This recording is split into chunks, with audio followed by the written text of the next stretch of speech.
que eu não gosto de falar para palavra troca também. Eu prefiro falar em compartilhamentos de saberes, porque a troca ela foi muito injusta. Eu digo que ela foi muito injusta, porque levaram nossas riquezas, cometeram o maior genocídio e deixaram os espelhos. Então, eu prefiro falar em compartilhamento mesmo. Eu fico muito feliz pelo convite, né? A gente já tem um debate criado. Eu digo que talvez se eu fizer uma nova graduação eu faça psicologia, né? Então é algo que a gente precisa discutir lá do início, né? Para que a gente chegue hoje com a doença da Covid-19, né? A gente fala lá desde a varíola, desde o sarampo, desde a malária, com a invasão do Brasil, com a malária que até hoje extermina os povos indígenas, com a criação da Transamazônica. Então é algo que nós o tempo todo a gente precisa estar resistindo, né? Nesse processo. Agora, mais do que nunca, eu acredito que todas essas infecções, todas essas doenças negligenciadas com nós enquanto povos indígenas, eu espero que agora elas comecem a ser discutidas mais, sabe? Eu consigo ver uma esperança a partir disso também. Porque a gente sabe que todas as estratégias políticas de saúde, elas sempre foram construídas muito de cima para baixo, né? É aquilo que o Túlio falou há pouco, né? Sem a nossa presença praticamente. E só em 1988 a gente começa a ter um pouquinho de voz, porque, na verdade, é um momento único, 1988. Mas a gente não deve esquecer também que tudo que foi construído até hoje em nível de povos indígenas, principalmente a saúde indígena, tudo está correndo risco. Não só com a Covid-19. Na verdade, isso é um processo de construção também, e se a gente for pegar toda a história, é justamente esse processo que é um dos maiores genocídios no Brasil, é o que vem acontecendo, né? Aí a gente fala de uma psicologia e eu fico pensando muitas das vezes, como é que a gente pode falar do bem viver dos povos indígenas hoje? Como a gente consegue falar que a gente está bem, né? Eu digo que são as psicologias das Amazônias, né? Não existe uma psicologia, não existe uma Amazônia. Existe as psicologias, as Amazônias que precisam ser descobertas, mas eu falo enquanto descoberta, mas é entendida, sabe? Respeitada mesmo. Eu acho que parte daí a nossa questão enquanto povos indígenas, né? Não é porque o meu pajé faz um ritual que ele precisa de medicação, ele precisa ser medicalizado. Então, é algo que a gente precisa discutir muito sobre isso ainda. Eu digo que eu sou apaixonada pela psicologia porque a psicologia ela entra num momento crucial, importante e inédito para nós enquanto povos indígenas. Aí eu lembro de uma história, né, que a gente fala, que como eu sou do Rio Negro, né, e hoje eu moro aqui em Belém, né, no estado do Pará, mas eu venho do Rio Negro, então lá é uma outra realidade. Eu acho que logo cedo, quando a gente estava falando com o Herbert sobre isso, sobre como vai funcionar agora essa questão logística, sobre o auxílio emergencial. Nós fomos consultados. Aí os distritos de saúde indígena estão fazendo um trabalho excepcional.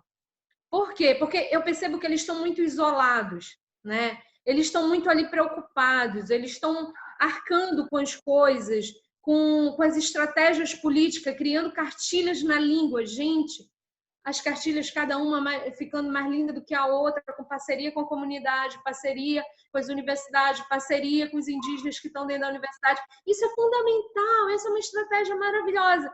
Aí me perguntam, todos os indígenas sabem ler? Eu falei, não, mas só que hoje em dia os mais velhos não sabem ler, mas só que aquele indígena que hoje está numa escola, que está estudando, ele vai saber traduzir para eles e vai poder falar na língua, né? Então, a gente começa a ter essas estratégias que são extraordinárias também.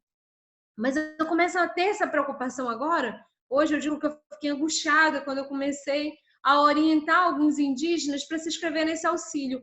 de repente eu me deparei e parei mesmo e fiquei pensando, pera lá, né? Como diz aqui no Pará, pera lá. A gente está organizando um distanciamento social que foi fundamental há mais de, eu gosto de falar que foi mais do que isso, mais de 520 anos. Organizamos isso para que hoje a gente estivesse vivo aqui, para que hoje eu estivesse usando esse meio, esse recurso tecnológico para estar falando com vocês na língua portuguesa também, para vocês entenderem, né? E aí a gente vai tirar esses parentes das aldeias agora para receber esse auxílio. Sabe? Eu fiquei pensando assim, foi uma viagem na minha cabeça. Aí foi que na hora que a Ana falou sobre aquilo, mas não era sobre os indígenas que recebem cestas básicas, na verdade. Como que a gente vai fazer agora com esse recurso, sabe? Foi pensado, de repente, foi aí que a gente discutiu com o Heves, foi pensado uma estratégia de que não era melhor levar as cestas básicas? Não é esse momento, pelo menos? Não era melhor ter pensado junto com a saúde indígena? Eu digo que a saúde indígena é fundamental, porque é ela que está na ponta ali, sabe? Junto com a educação indígena, né? Junto com a própria FUNAI, mesmo do jeito que está, mas é algo que a gente também precisa reconhecer. Ou então, pensar mesmo nos locais de fronteira, o próprio exército ali, sabe? A gente não houve essa discussão, a gente não discutiu sobre isso. E aí, como vai ser isso agora? O que a gente vai fazer com isso? Sabe? São preocupações que começam a surgir agora a partir daí. Por quê? Porque a gente tem um processo de um país colonizado, de um país genocida também, porque nos mata até hoje, de um país etnocida, porque ele também comete o etnocídio com nós enquanto indígenas, quando ele nos cala, nos silencia, não...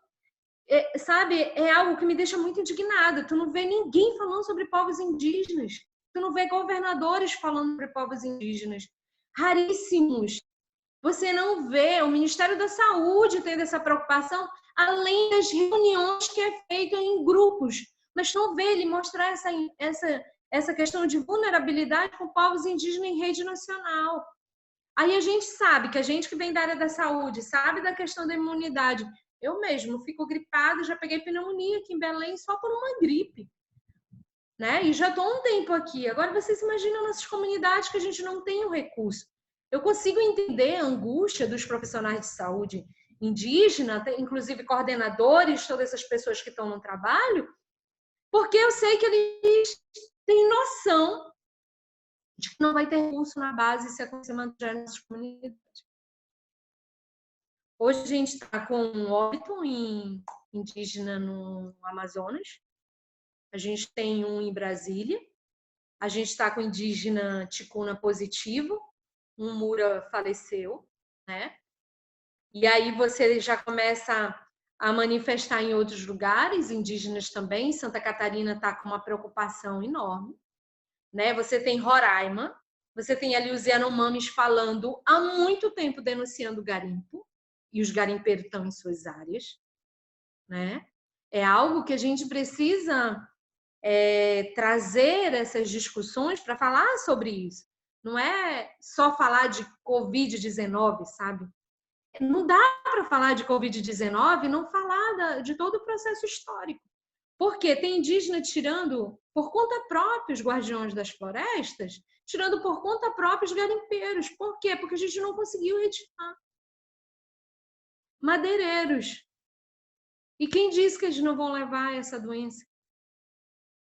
A gente resiste no Rio Negro para que os barcos não entrem, que os empresários querem entrar, e a gente resiste ali enquanto movimento indígena. Eu digo que pela primeira vez se juntou no Rio Negro municípios, FUNAI, FOIRNE, ISA, o Instituto Socioambiental, e parceiros para que a gente não deixasse. Mas teve uma portaria para liberar. E aí veio outra portaria e derrubou. Isso é um absurdo se a gente for pensar. Né? Então, a gente precisa, essas estratégias, todas essas falas, ela traz algo que faz a gente refletir de fato quais serão essas estratégias de fato? Quais são as medidas que a gente vai ter construída dentro dos municípios, dentro dos próprios estados, dentro do Brasil para a saúde indígena?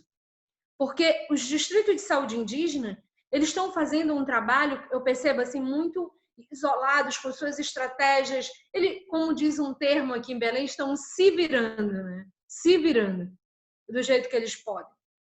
Mas eu acredito que todos têm consciência que nós somos alvo do governo. Nós somos alvo do governo. Isso é fato. A gente não tem que dizer que isso, não é bem assim. É sim. Desde o início, nós, povos indígenas, somos alvos do governo.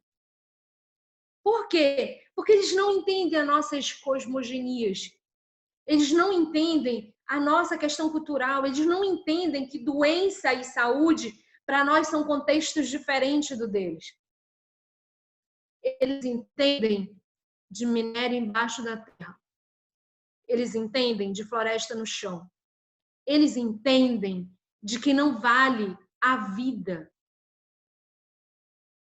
Sabe? É algo que a gente precisa discutir num formato que dê para a gente ouvir mesmo de fato os povos indígenas sobre isso. Porque não adianta, muitas das vezes, a gente construir esses planos, estratégias, e a gente não ouvir. Porque cada local é diferente. Cada comunidade é diferente, né? Então é algo que a gente precisa perceber sobre o que nós, né? Aí eu falo enquanto profissional de saúde, estamos de fato fazendo para que os indígenas sejam ouvidos, para que eles sejam respeitados, para que eles também tomam essas diretrizes e digam como eles querem que seja feito. É fechar a aldeia? Fecha a aldeia. Alguns dizem, vai sair 2 ou 3. Precisa ter as precauções? Vai ter as precauções. O que eles fizeram? O que eles fazem quando tem uma doença na comunidade? O pajé entra em ação? O pajé faz que eles possam fazer isso, né? Que possam usar suas ervas e não dizer que aquela erva não serve.